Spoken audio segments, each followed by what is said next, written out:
Fogueira em pé no povoado de Traíras, Uibaí, Bahia. Hoje é o dia de São João, 24 de junho. A tradição da fogueira em pé está se acabando. São poucas fogueiras em pé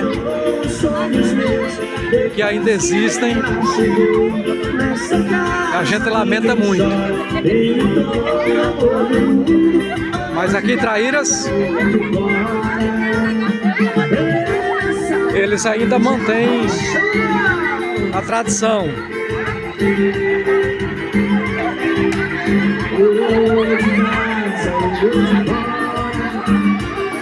O São João é uma tradição popular do Nordeste. A maior tradição popular,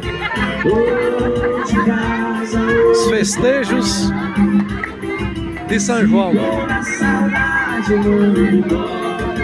Ali a gente pode ver uma mesa com alimentos. Eita, gente, vamos fazer agora, né? Vamos fazer agora. É o sucesso de Tony G. São João é época de se comer também do São João.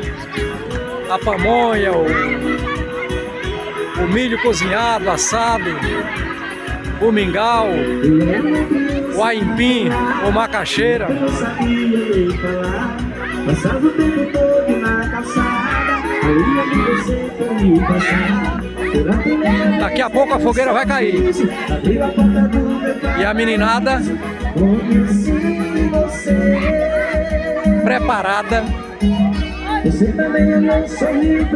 para tirar os prêmios, as coisas que tem ali. E essa tá bem bonita, tá bem enfeitada.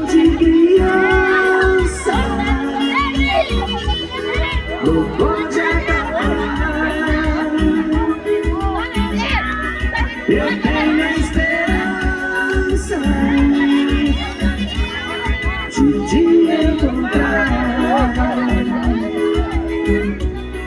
Amor de criança não pode acabar. Eu tenho a esperança de te encontrar.